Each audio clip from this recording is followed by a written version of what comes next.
Look around you. So much of our modern world is new. New ideas, new buildings, new narratives. And that's great. Change is necessary for progress. The whole world gets it. So how is it possible that despite all this progress, we still learn in the exact same way our grandparents did? Our education is evolving so slowly. But why? What if your education could evolve and improve as quickly as the world around us does? What if your education was designed to help you discover who you really are? If students were created like co-creators instead of just products? If there was a space meant to build connections between teachers and students? A place where safe space doesn't mean you'll be shielded by censorship. Where liberty isn't just what you learn, but how. Your education should keep up with the rest of the world. And now, it can.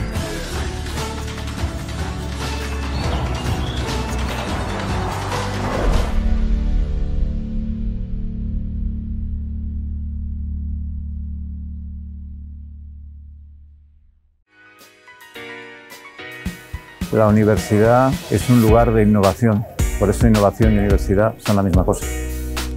En Estudios Políticos y Relaciones Internacionales de la Universidad Francisco Marroquín, los estudiantes son los dueños de su proyecto académico. We've developed incredible curriculum, we've developed incredible outreach. Es la carrera del futuro de alguien que quiera adentrarse en el apasionante mundo de los estudios políticos con la libertad como eje central.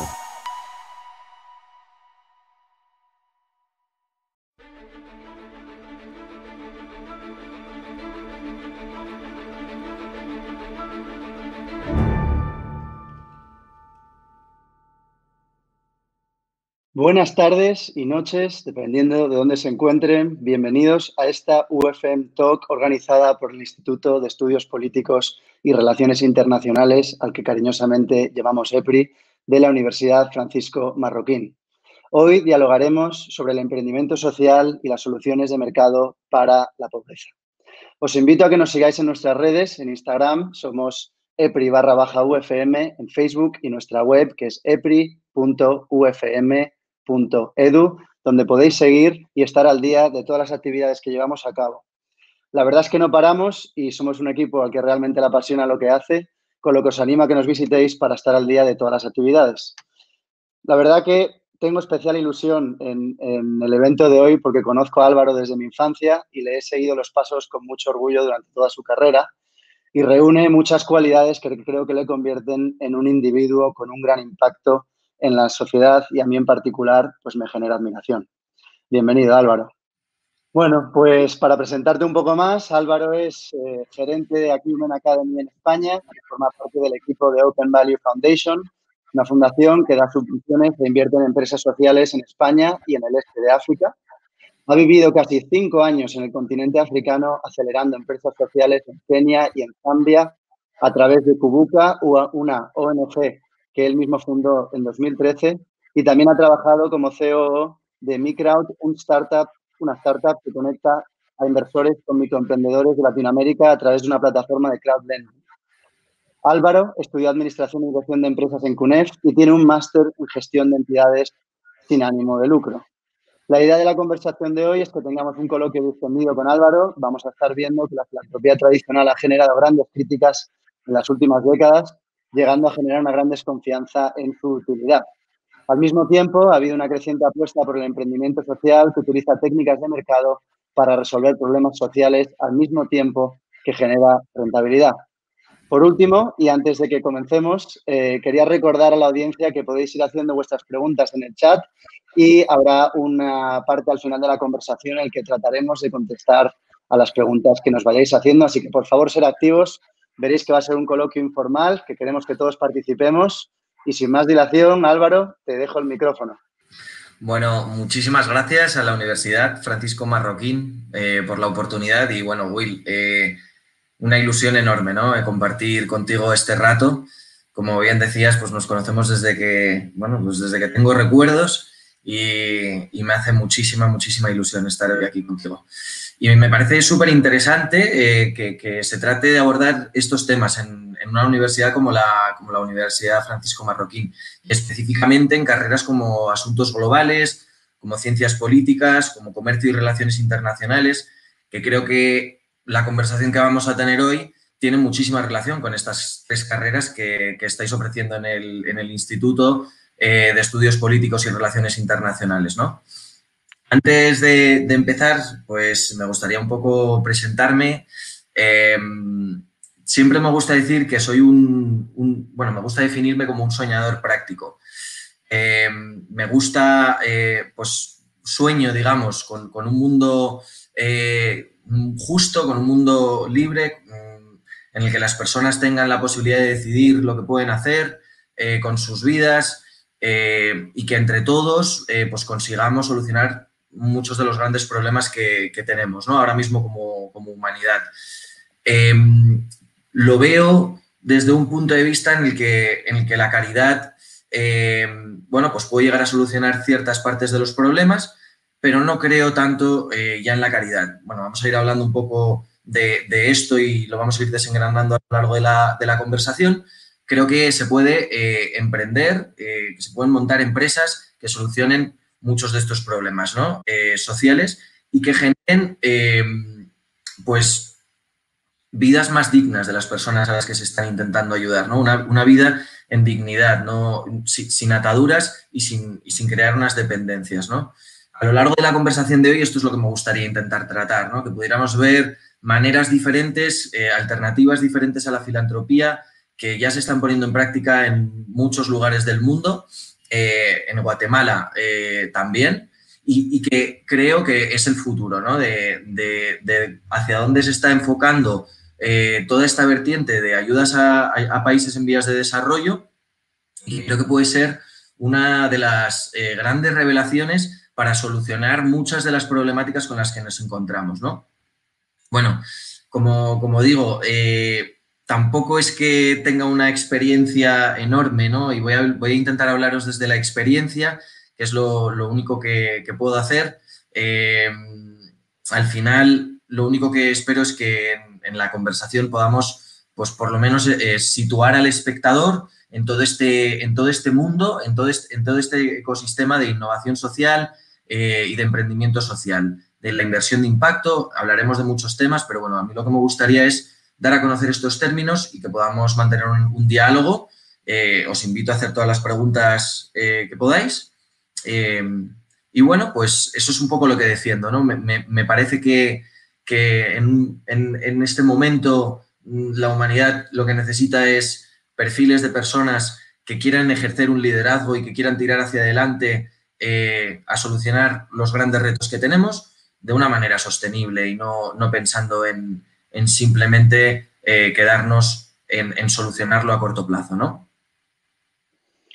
Pues suena interesante, Álvaro. La verdad que, bueno, no sé si oías en uno de los vídeos que poníamos al principio del instituto, mi maestro estaba diciendo que la universidad debe ser siempre un lugar de innovación y creo que hoy el problema del que vamos a hablar es de inmenso interés para todos. Pero bueno, si me permites poner un poco el primer ladrillo de la conversación, quería preguntarte, ¿no? Que nos compartieras, para ir ya metiéndonos introductoriamente en materia, tu perspectiva sobre la problemática de la pobreza. Pues a ver, la pobreza es una pregunta complicada, ¿no? Desde mi humilde opinión, la pobreza se puede definir de un montón de maneras, desde un enfoque muy económico hasta muchos enfoques que no tengan tanto que ver con simplemente esa visión de simplemente el dinero como un factor a tener en cuenta, sino que puede haber muchísimos otros factores. Vamos a hablar, hoy yo creo que vamos a hablar más de este factor económico como uno de los principales, ¿no? Pero sí me gustaría decir que a mí no es una cosa que me gusta definir la pobreza simplemente poniéndole el foco a la parte económica, ¿no? Porque he visto a mucha gente que con muy poco dinero es infinitamente más feliz que personas que tienen un montón de dinero. Es el típico cliché, pero bueno, basta decirlo porque yo creo que lógicamente es una realidad, ¿no? En fin, esto es otro tema de todas maneras, ¿no? Pero bueno, yo he tenido la oportunidad de vivir y de nacer en una situación relativamente cómoda, en una familia pues de clase media, media alta, podría llegar a decir, en España, y he vivido, pues he compartido clase con gente pues que tenía una gran capacidad económica, ¿no? He conocido ese espectro y también he podido llegar a vivir en una casa de hojalata, en un pueblo recóndito, metido en una aldea en mitad de Kenia, ¿no? O de Zambia. Pues incluso en una favela, ¿no? En un barrio de chabolas, en el mayor barrio de chabolas de África, que se llama Kibera, ¿no? Pero bueno, para mí, digamos que habiendo visto esto, lo que sí que definiría la pobreza es como un estado, porque también he visto a mucha gente que sale de este estado, ¿no? Es un estado del que puedes salir, pero el que también te puedes ver envuelto y ser incapaz de salir, ¿no? Y bueno, pues los grandes economistas, ha habido grandes discusiones, que yo creo que luego abordaremos un poco este tema, sobre este círculo, el famoso círculo vicioso de la pobreza, que lo vamos a compartir ahora en pantalla y voy a hablar simplemente un momento de este círculo, ¿no? La teoría del círculo vicioso de la pobreza dice que básicamente cuando faltan inversiones privadas o públicas, lo que ocurre es que hay un estancamiento económico. Cuando hay un estancamiento económico no generan los suficientes empleos y la renta es insuficiente, por lo tanto hay una escasez de ahorro y con la escasez de ahorro lo que ocurre es que lógicamente no puedes invertir. Entonces, lo que ocurre en muchos países, lo que dicen muchos economistas entendidos en políticas de desarrollo, es que este concepto de círculo vicioso de la pobreza es un tema pues un poco que define este estado de la pobreza y cómo se repite de manera viciosa, ¿no? Pues hombre, también podríamos hablar de la definición de pobreza tal y como aparece en el diccionario, ¿no? Que es la escasez o carencia de lo necesario para vivir. Pero claro, ¿qué es necesario para vivir? Porque para una persona puede ser una cosa y para otra completamente diferente, ¿no? Pero bueno, yo creo que el Banco Mundial ha establecido establece desde hace años que hay un rango que está mundialmente ya aceptado, que si vives por debajo de $2 diarios, vives en extrema pobreza, ¿no? Y luego hay, pues, digamos, personas, digamos, que han profundizado mucho en la materia de la pobreza, y un enfoque más moderno es el del premio Nobel Amartya Sen, que se inspira un poco más en este concepto de pobreza como la falta de capacidad de producir o de realizar todo tu potencial, ¿no? Productivo. O sea, si tú tuvieses a disposición ciertos recursos, pues directamente ya podrías llegar a tu potencial. Si no llegas a tu potencial, porque te faltan esos recursos y te los han privado por dónde has nacido o por la situación en la que estás, es que estás en una situación de pobreza, ¿no? Pero bueno, hay grandes diferencias en cuanto a este término, hay grandes, hay pues, digamos, escuelas que dicen y que hablan de distinta manera de este término y tampoco me atrevería, ¿no?, a meterme en mucho más detalle. Ok. Vale, o sea, entiendo que has hecho una pasada más macro, ¿no?, siguiendo distintas maneras de enfocar el problema, pero, y ya por ir metiéndonos en tu experiencia personal, yo creo que a nivel individuo, ¿cuáles son las dificultades y las barreras con las que uno se encuentra, ¿no? O sea, quizás interesante o me gustaría saber todo lo que estuviste haciendo y que nos contases sobre tu experiencia viviendo en Kenia o Zambia. Pues sí, mira, yo fui, como has dicho antes, yo fui la primera vez a Kenia, yo creo que fue con 20 años, y lo que me encontré es a gente que no tenía la capacidad de ahorrar. No tenía la capacidad de ahorrar porque vivía en una situación en la que había nacido en una casa, en una zona rural. Su familia nunca le había tramitado el parte de nacimiento. Sin parte de nacimiento nunca había conseguido un DNI, un documento de identidad, y sin un documento de identidad no podía abrir una cuenta bancaria, por lo tanto no podía depositar su dinero en un banco, y si no podía depositar su dinero en un banco tampoco pues podía lógicamente pedir un crédito. Estaba mucha gente, he conocido a mucha gente en esa situación. No me atrevería a decir un porcentaje, pero bastante alto de personas, y que tampoco van a ahorrar en su casa, porque pues tienen miedo, lógicamente, que si guardan el dinero debajo del colchón, en la situación en la que viven, pues hay mucha delincuencia y que acaben robándoles el dinero, ¿no?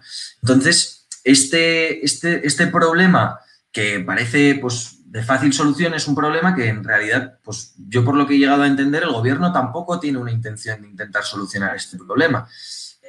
¿Por qué? Pues porque al final les inflarían los números una barbaridad, ¿no? El hecho de tener que pues dar, digamos, unos ciertos servicios públicos a una población que ahora mismo pues no es nadie, no están identificados y no es nadie, les resultaría pues bastante desventajoso, lógicamente, para las arcas del Estado y para todos los convenios y tratados internacionales que tienen, ¿no? Por lo tanto, esta persona al final está en un estado en el que, pues, digamos que lo que consigue generar de ingresos, que suele vivir, pues en Kenia, por ejemplo, esto sí que me sé el dato, que es más o menos un 60% de la población vive a base de trabajos temporales, trabajos que te dan una semana y a la semana siguiente no tienes, pues con lo que generan, digamos que pues lo gastan ese dinero en ese momento para tener el stock, digamos, en alimentos, para poder, digamos, ir disponiendo. Al principio, pues se suelen pegar un manjar, pero después, poco a poco, lo que van haciendo es racionando esas comidas si no consiguen un nuevo trabajo en el tiempo que se les está en un tiempo que se les va alargando, ¿no? Entonces, al final, llega un momento también en el que pues, muchas familias se ven necesitadas, ¿no? Digamos, de comida y acuden a las personas, a las familias que viven alrededor. Incluso comparten, pues, digamos, con sus vecinos la comida hasta el momento en el que consiguen un nuevo trabajo, ¿no? Y luego están los típicos empresarios también que te dejan dinero con unas condiciones, te prestan dinero con unas condiciones que te meten en un círculo que también es muy difícil salir, ¿no? Luego también una cosa que me gustaría comentar es que me resultó súper interesante a nivel individual, es que lo que también he visto es muchísimo éxodo rural. Es decir, mucha gente que va con el sueño americano a la ciudad, a la gran ciudad, pensando que ahí va a encontrar un montón de oportunidades y lo que se encuentra es una realidad que acabas hacinado en una casa que mide pues más o menos unos 8 metros cuadrados, que al principio incluso al principio y después de años sigues compartiendo esa misma casa de 8 metros cuadrados con un número de entre 3, incluso 5 personas, y que eso es y esa es la realidad y no hay trabajo, ¿no? Entonces, mucha gente que llega a la ciudad y que al final, pues, con toda su intención de buscar un trabajo y sacar a su familia que vive en zona rural y poder aportar, que se encuentra viviendo ahí estancado en un sitio que genera algo de dinero, pero lo suficiente como para vivir, y corta casi que de raíz su relación con su familia, ¿no? Con todas las pues enfermedades que puede haber en barrios tipo esto, con la falta de salubridad, de higiene que hay en este tipo de barrios, ¿no? Pero es algo que también me parece muy llamativo, ¿no? Que siga habiendo este sueño, ¿no? De ir a la gran ciudad. Ok, y entonces, o sea, a lo mejor es rebobinar las agujas del reloj un poco, pero me estás diciendo que te fuiste a Kenia con 20 años y que decides acabar la carrera y fundar la ONG. ¿Por qué lo haces? Es una cosa que creo que es importante preguntarte, quizás. Sí, pues mira, como te decía, fui con 20 años por primera vez. Estaba en mitad de la carrera y estaba estudiando empresariales y no estaba seguro si realmente esa era mi vocación. Siempre había sido una persona bastante inquieta, había conseguido ahorrar algo de dinero, hablé con la universidad, me guardaron la plaza y me hice un año sabático. Hice un año sabático, viajé un poco, pues primero en Kenia, estuve en un centro de acogida y el centro de acogida en el que estuve, de voluntariado, como cualquier persona que se va de voluntariado, pues caí en un centro de acogida, me lo busqué, digamos, por internet, un sitio muy idílico, en un pueblecito en mitad de la nada, quería vivir la experiencia y empaparme de la cultura. Pues lo llevaba una persona keniana y vivía ahí pues durante 4 meses. Y al cabo de un mes y medio, me empecé a dar cuenta de que esto no era una ONG ni era un negocio, vamos, que era un sitio en el que al final el director de la ONG lo que estaba haciendo es dinero pues por cuidar a niños huérfanos, cobrando un dineral a personas que venían del extranjero a vivir ahí una experiencia. Yo estaba pagando $150 a la semana. Al final, ponte que en un momento dado había igual unos 8 voluntarios, pues haz los cálculos al mes lo que salen, ¿no? Cuando empiezas a también conocer un poco la realidad de lo que cuestan las cosas, cuando vas a un restaurante y te compras de repente, bueno, un restaurante, ¿no? Que no es un restaurante como te lo puedes llegar a imaginar, pero bueno, un puesto de comida así como en un pueblecito y tal, y ves lo que cuestan las cosas, o cuando vas a comprar una mochila para un niño que se le ha roto la mochila, o lo que fuese, ¿no? Vas viendo que realmente ahí hay algo que no cuadra, ¿no? Empiezas a pedir un poco de explicaciones y tuvimos una confrontación muy gorda. Yo pretendía quedarme más tiempo, pero me tuve que volver antes de lo esperado porque pues, tuvimos una confrontación que pues me amenazó un poco y me tuve que coger el primer vuelo de vuelta porque pensaba pues, que corría peligro, ¿no? Tenía una amiga keniana con la que había coincidido mi hermana en un internado y bueno, pues hablando con ella me dijo, mira, no seas tonto y vuélvete porque existen casos que al final a turistas que han estado en situaciones parecidas les acaban ocurriendo cosas, ¿no? A mí eso me marcó bastante, en primer lugar, ¿no? El decir, pero ¿cómo puede ser que haya gente que de la pobreza o de la caridad de la gente pues quiera hacer dinero, ¿no? Luego me fui a India. También estuve en varias ONGs, en el proyecto de la Madre Teresa de Calcuta también, en Bombay, en otro proyecto, y conocí a un español que se llama Jaume Sant Llorente, que tiene un proyecto que se llama Sonrisas de Bombay, y lo que tenía es un modelo de colegios que lo que hacían era pues un modelo como de subsidio cruzado. Había gente que pagaba dinero por ir a ese colegio, era un colegio de calidad y pues con los ingresos hacía que gente pues de menos capacidad adquisitiva fuese al colegio y tuvieses la oportunidad y hacía una mezcla muy bonita. Bueno, este fue como mi primera experiencia con lo que es la empresa social, que luego hablaremos muchísimo más.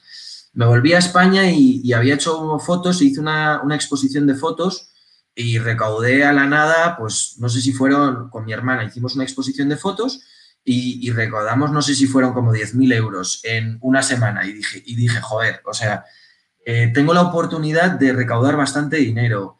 Y bueno, volví con ese dinero a Kenia, a un centro de acogida que había conocido y terminamos de construir un comedor, el centro de acogida, otro centro de acogida, que había conocido en Nairobi, en un barrio de chabolas, un barrio de favelas. No tenía comedor, los niños comían en la calle, digamos. Las condiciones eran horribles en ese centro de acogida para niños huérfanos y bueno, pues construimos un comedor con esos 10.000 euros. Y vi todo el ciclo y dije, es que esto, fenomenal, es muy bonito, pero encontré una motivación. Entonces empecé a estudiar empresariales pensando, mira, todo lo que estoy aprendiendo lo puedo aplicar. En los proyectos en los que estaba también involucrado, en los voluntariados que estuve, no estaba centrado estaba centrado en intentar montar negocios. Compramos 10 cerdos, los distribuimos por distintas familias de la zona en la que estaba el centro de acogida y cruzábamos a los cerdos, tenían más cerditos, y eso generaba ingresos para la familia y empecé a ver de ahí que los pocos conocimientos que había obtenido en esos 2 años de universidad, pues me valían algo.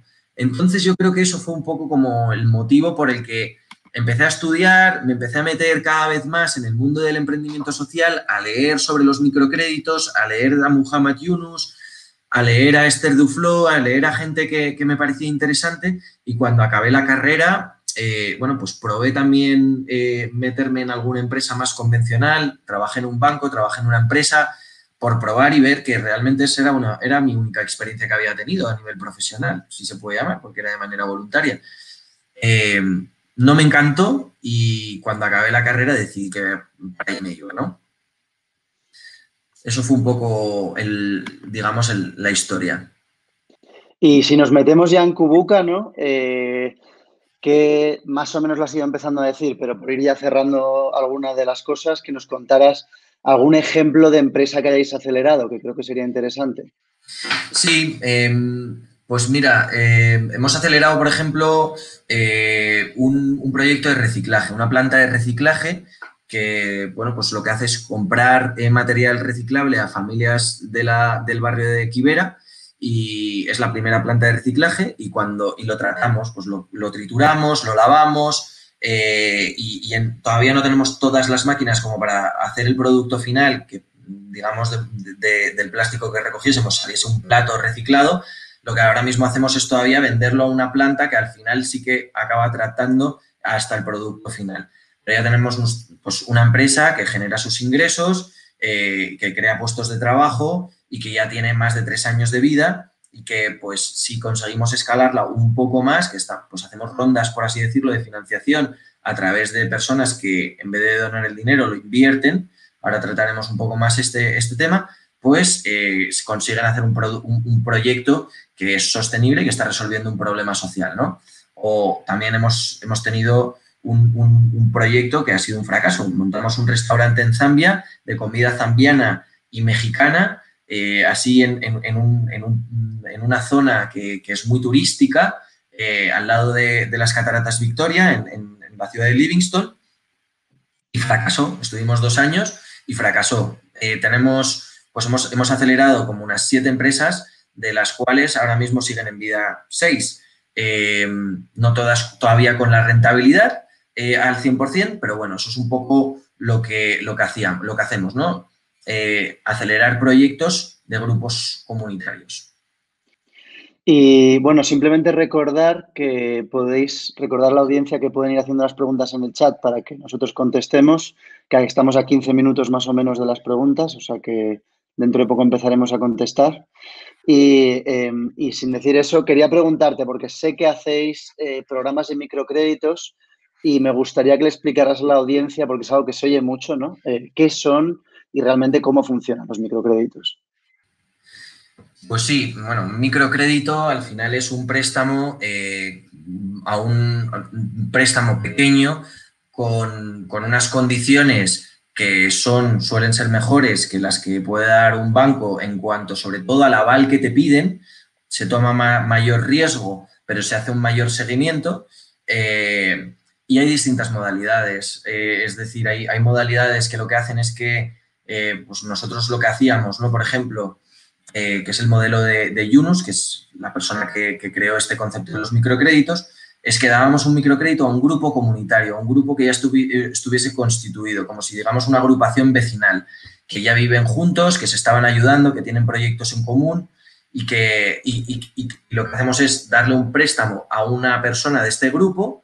Cuando esa persona devuelva el microcrédito, le daremos en vez de un microcrédito a ese grupo, le daremos 2 microcréditos al grupo. Si la persona no paga el microcrédito, el grupo avala, por así decirlo, el microcrédito. Es decir, tiene el interés de devolver el microcrédito porque si no ellos mismos no van a poder obtener un microcrédito, ¿no? Entonces hay un poco ese empuje social por parte de la comunidad. Los microcréditos en sí, pues bueno, es todo un mundo, pero así explicado llanamente y rápidamente eso es un poco el funcionamiento, ¿no? Los microcréditos al final pues pueden servir para muchas cosas, para muchos casos, pero no todo el mundo tiene un carácter emprendedor en la vida y muchas personas pues ponen en duda el uso de los microcréditos para resolver problemas sociales porque muchas veces lo que hay es casos de impago, ¿no? Y sobre todo pues es un negocio que es difícil de gestionar a la larga y requiere un conocimiento de la comunidad y de las personas a las que estás dando el préstamo muy grande y un seguimiento muy grande, ¿no? Uh-huh. es montar una cooperativa de crédito y de ahorro que al final pues daba estos préstamos a los grupos comunitarios que apoyábamos a montar sus ideas sociales, ¿no? Ok. Y te quería preguntar por Microwd, que nos contaras un poco lo que haces tú ahí, porque como en 10 minutillos más o menos queremos abrir ronda de preguntas. Yo la verdad que tengo una pila más que hacerte, pero vamos con calma. ¿Qué es Microwd y qué haces ahí? Bueno, en Microwd acabé de trabajar ahí hace 2 años. Me metí como relación con inversores, es decir, intentando levantar dinero para una empresa que lo que hacía es invertir, juntar a inversores con emprendedoras de Latinoamérica que querían recibir un micropréstamo, un microcrédito, a través de una plataforma online. Podéis acceder a la página, se llama microwd.es.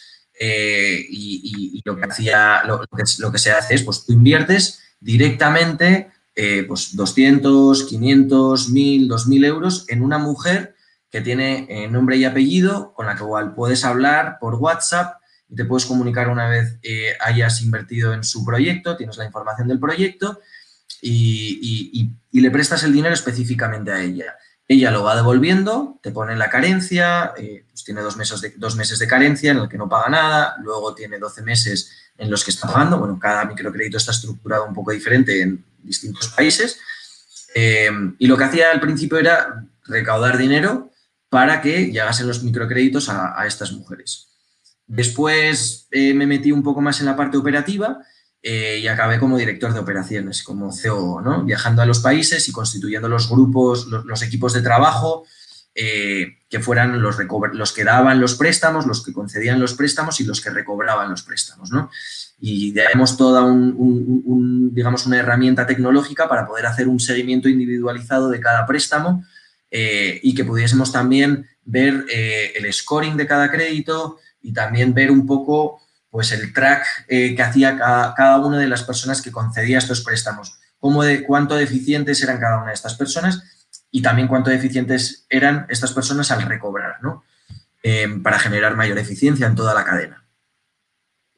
Ok. Y entonces, por ejemplo, ¿cuánto interés pagan las mujeres y cuánto recibe el inversor, no? Sí, pues la mujer más o menos de media está pagando un interés del 34% anual. Esto suena como un disparate, pero bueno, en países, en Nicaragua, si estamos hablando en España, ¿no? El 34% suena un disparate. Me imagino que en Guatemala los tipos de interés de préstamos serán relativamente parecidos, incluso más altos. Nosotros, digamos que lo que sí que veíamos es que estábamos por debajo del mercado y nos enfocábamos a países en los que estuviésemos compitiendo con los bancos, ¿no? Digamos. Entonces, las mujeres pagaban un 34% de interés anual y el inversor recibe entre un 6 y un 12% anual. Me preguntarás, ¿y dónde se queda el otro pues tanto, ¿no? Pues al final es que hay mucho coste operativo, también el riesgo de cambio de divisa es bastante alto. Y en definitiva también hay un margen, lógicamente, que se tiene que quedar para la empresa para que fuese rentable, ¿no? Al final, mientras yo estuve, que básicamente empecé cuando había unos 400.000 euros invertidos, acabamos al cabo de un año trabajando ahí con 2,5 millones de euros invertidos. Yo creo que ya estarán más en torno a los 4 o 5 y es una empresa, digamos, una empresa social que es un caso de éxito en España y a nivel mundial. Está rompiendo un poco los esquemas porque realmente se está viendo que prestar dinero de esta manera es rentable y se le está acercando la inversión social a muchas personas con unos intereses muy interesantes. Ok. Y, o sea, quizá cuando estuve hablando contigo por teléfono, no me imaginé también como en un último bloque de la conversación en el que yo quería entrar, que era porque hablas tú mucho del asunto, ¿no? Que hablaras sobre qué es un fondo de inversión de impacto y que también nos dieras algún ejemplo de empresas en las que invertís. Sí, pues un fondo de inversión de impacto es como un fondo de inversión normal. Lo único que pasa es que en vez de invertir en empresas que persigan un fin de rentabilidad único, lo que hacen también es buscar lo que hacen es que prima el objetivo de perseguir un interés social, ¿no? Es decir, tiene que ser una empresa rentable porque si no, no generaría rentabilidad para el fondo de inversión, pero se escogen empresas que tengan un interés muy grande en resolver problemas sociales, ¿no? Y que este interés social es medible, es cuantificable y es objetivo, ¿no? Y eso es una de las partes más importantes del fondo de inversión, que se mida no solo la rentabilidad, sino que se mide también el impacto que tienen, el impacto social que tienen estas inversiones.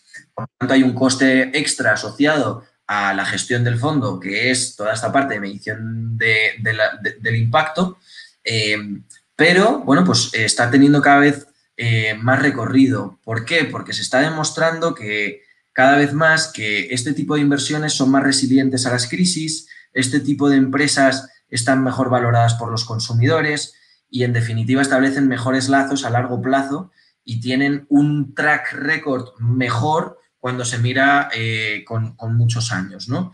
En Europa, bueno, en Estados Unidos esto ya están gestionándose pues, en fondos de inversión casi ya, pues no sé si son 767 millones de euros, casi 1 billón de euros. Es verdad que esto pues, parece una cifra insignificante, pero la realidad es que se necesita este tipo de inversión para resolver muchos de los retos, ¿no? Se ha visto que si no se involucra a la sociedad y a las empresas en la resolución de los problemas sociales, con la ayuda que llega por parte de los gobiernos y de los organismos internacionales, no se puede resolver los problemas sociales, ¿no? Entonces, esto es una apuesta que se está llevando a cabo por todos los países y que está viendo, pues está creciendo este sector en torno al 30-40% anualmente. Este número que os estoy hablando, ¿no? El año que viene ya estaremos hablando de una cifra bastante mayor. Y empresas, un poco ejemplo, bueno, pues, por ejemplo, una empresa en la que invertimos es una empresa que se llama Tugende. Tugende es una empresa que lo que hace es conceder, bueno, un leasing de motos, hablando rápido, ¿no? ¿Qué quiero decir con leasing? Bueno, pues que le dan una moto a una persona que quiere empezar un negocio, la persona va pagando poco a poco la moto y al final, al cabo de 2 años, tiene un activo con el que generar un ingreso, con una actividad económica, o puede vender ese activo, ¿no? Pero se le da el préstamo en especie en vez de en dinero y se tiene atada la moto, por así decirlo, a determinado tiempo, ¿no? Eso es un ejemplo. También podríamos hablar de empresas de moda como Ecoalf, que es una empresa que lo que hace es pues crear, fabricar ropa con material reciclable, ¿no?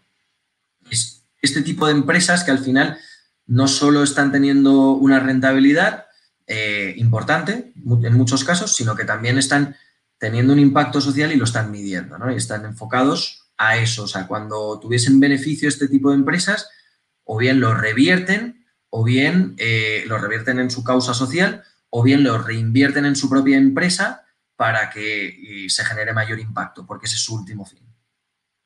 Ok.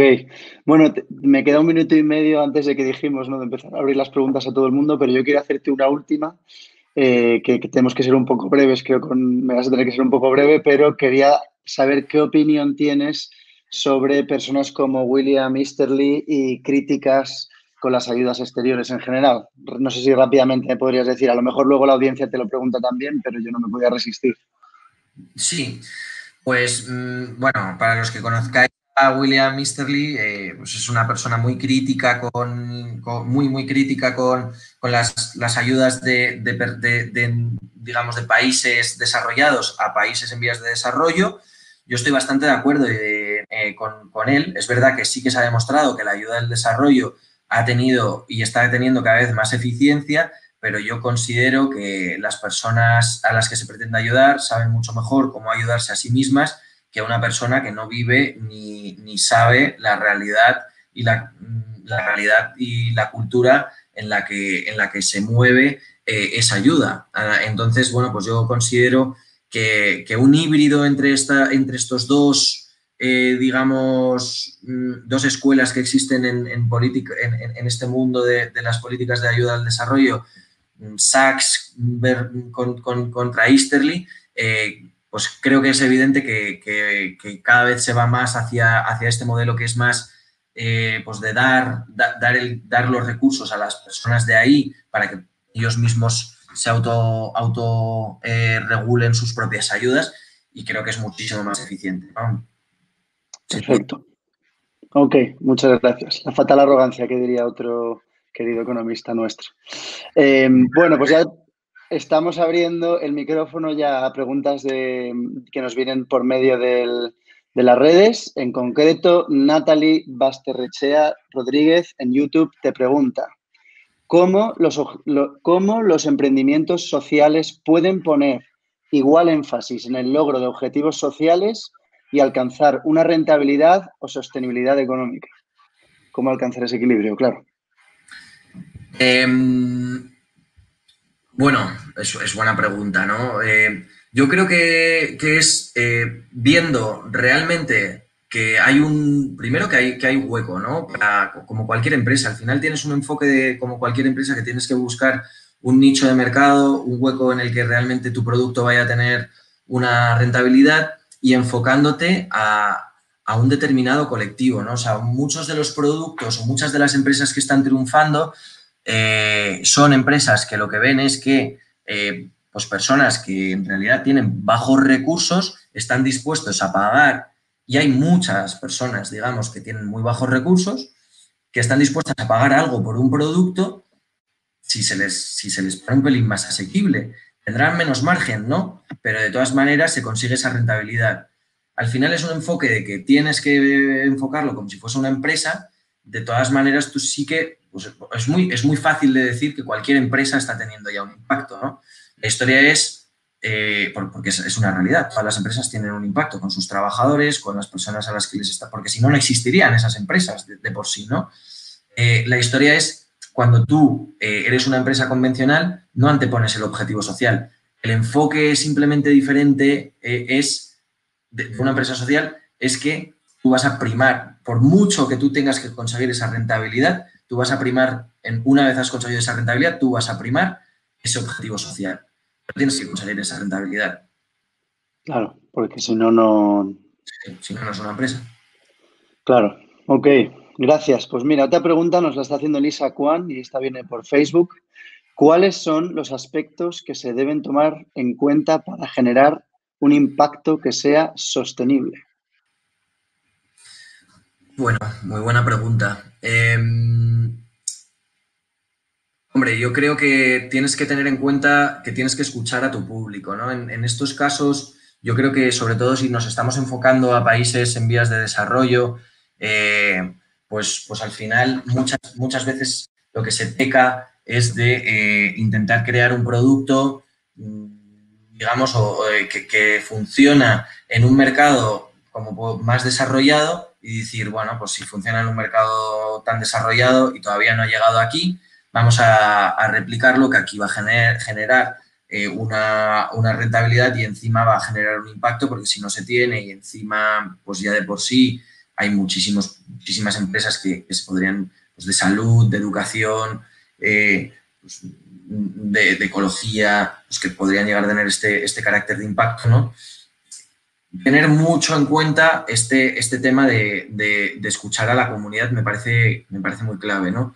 Otro aspecto, yo creo que para que sea sostenible en el tiempo, es plantearlo como tal, como una empresa. O sea, no pecar y decir, bueno, es que yo quiero hacerlo social, quiero llegar a ayudar a un montón de gente. No, o sea, no nos olvidemos de que tiene que ser rentable, ¿no? Entonces aquí el que salgan los números y el enfocarse en los números desde el principio. Muchos de los emprendedores sociales pecan de eso, vienen con toda la buena voluntad y dicen, bueno, pues es que yo quiero ayudar, pero les faltan cualidades en temas financieros. No hemos visto, y digamos que nosotros lo que hacemos mucho es apoyo, digamos, de asistencia técnica a los proyectos en los que invertimos, para darles formación en los aspectos en los que vemos más carencias.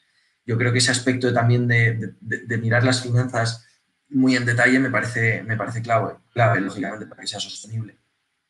y luego, bueno, enfocarte a un mercado como cualquier empresa, ¿no? Enfocarte a un mercado que sepas que ahí hay un hueco, ¿no? Que no estás ahí, que puedas generar unas barreras de entrada incluso, ¿no? Para tu propio producto. Claro. Ok, nuestra querida coordinadora de Comercio y Relaciones Internacionales nos está preguntando por YouTube, María Pilar Jiménez en este caso, si podrías perfilar a los mejores pagadores de préstamos en este segmento. Más allá de las mujeres, que son el ejemplo clásico, quizás, como decías, las agrupaciones. Pues, hombre, yo creo que, en primer lugar, las mujeres que, las mujeres que tienen hijos y que tienen la intención de que sus hijos lleguen pues, digamos, tengan una educación, que están asentadas, que tienen pues, una estabilidad, digamos, en cuanto a que ya saben lo que quieren, ¿no? que tienen cierto bagaje, suelen tener más oportunidades.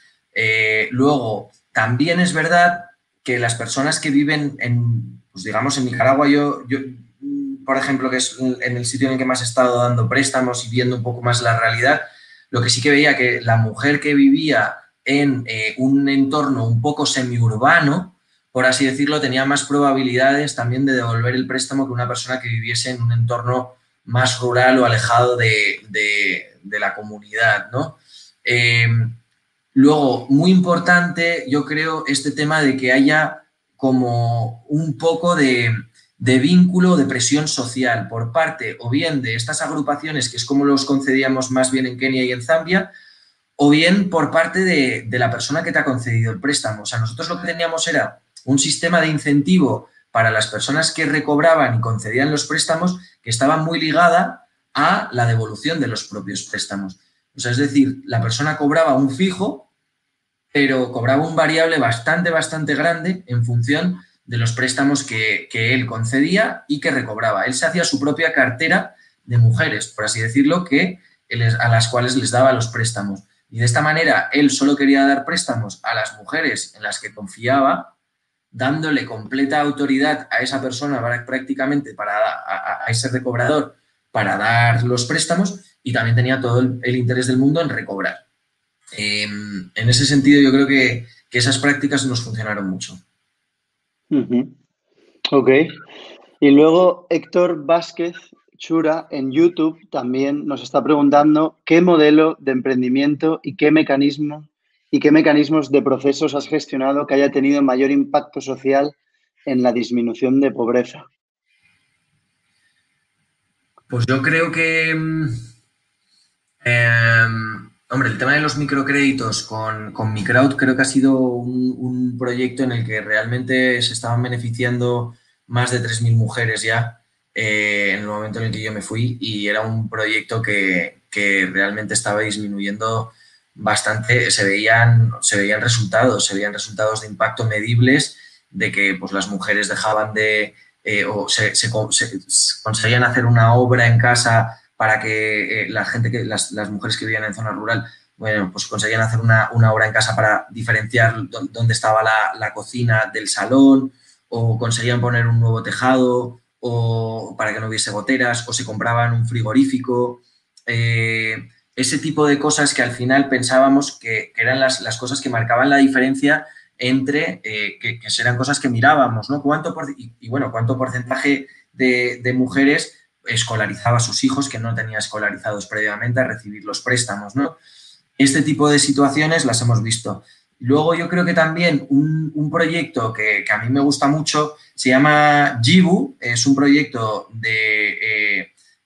que lo que hace es franquiciar máquinas potabilizadoras de agua. Bueno, pues en países en los que el agua escasea y el agua que bebes realmente está contaminado, han creado un modelo que lo que hace es que a un emprendedor en una zona rural le piden que ponga 1.000 euros, consiga 1.000 euros de sus allegados, $1.000 más bien, $1.000 de sus allegados, le financian los otros 4.000, La máquina potabilizadora de agua le cuesta 5.000 euros más o menos, entonces ponen la máquina potabilizadora de agua, la instalan y la persona emprendedora empieza a vender agua. Básicamente, bueno, que es un modelo que al final ha funcionado y que ya tienen presencia en 6 países de África subsahariana les llaman digamos, reyes del país, por así decirlo, que son los que explotan el país, y luego pues un montón de ramas, ¿no? Digamos, de franquicias. Ok, otra pregunta que me parece muy buena, la verdad, la hace María José López Forte en YouTube y te pregunta: ¿cuáles son los principales obstáculos a los que se enfrentan los emprendimientos sociales? Una pregunta amplia, sin duda, pero no sé, a lo mejor, como no queda mucho tiempo, y la verdad es que hay una pila de preguntas, no nos va a dar tiempo a contestar a todos. Sí. Pero bueno, contesta como tú quieras. Sí. Hombre, pues el primero yo creo es que se tacha a las empresas sociales de ser sociales y no de ser empresas. Entonces tienen muchas dificultades para que se les tome en serio a las empresas sociales. Como que se sigue pensando todavía, bueno, es una empresa social, me estás contando que es social ya de por sí, el término social no ayuda, lógicamente, tampoco se ha sabido poner de ninguna otra manera.